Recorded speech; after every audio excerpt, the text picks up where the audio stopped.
एक बूढ़ी अम्मा की कहानी। नमस्ते दोस्तों, मैं हूँ पीके कुमार। एक बड़ी छोटी सी कहानी जिसने लिखा है।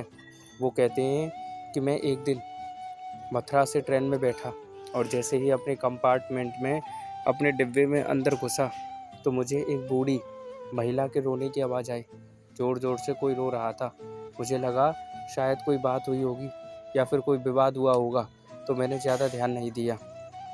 और जो ट्रेन थी वो स्टेशन छोड़ चुकी थी, हॉर्न बज चुका था, ट्रेन रवाना हो चुकी थी। लगभग 10 मिनट बीत गए थे, लेकिन वो आवाज़ जो थी रोने की वो चुप ही नहीं हो रही थी। तो मुझे लगा कि जाकर के देखना चाहिए क्या बात हुई, ऐसा क्या विवाद हो गया कि कोई चुप ही नहीं हो रहा है। जाकर के देखा तो दरवाजे के पास में एक बूढ़ी अम्मा बैठी हुई थी और रोई जा रही थी। 2-3 लोगों ने आकर के उनसे पूछा भी कि माँ जी क्या बात हुई, बता तो दो। महिला ने कोई बात ही नहीं बताई।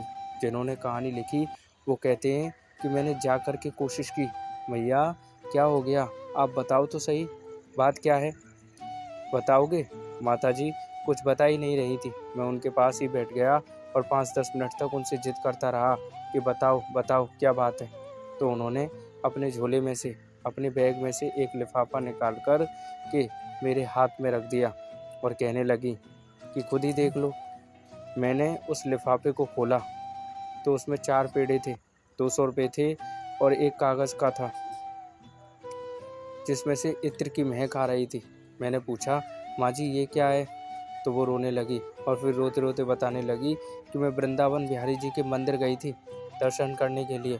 बहुत देर तक लाइन में लगी रही, फिर मेरा नंबर आया तो मैंने प्रणाम किया, 200 रुपये दिए और उधर से मुझे सिर्फ एक पेड़ा मिला। तो मैं जिद पर अड़ गई, उनसे कहने लगी पंडित जी से कि मैंने 200 रुपये दिए हैं, मुझे 2 पेड़े चाहिए। उन्होंने मुझे मना कर दिया कि चलो चलो आगे चलो, बहुत भीड़ है, बहुत भीड़ है। मैं जिद करती रही, उन्होंने मेरी एक ना सुनी।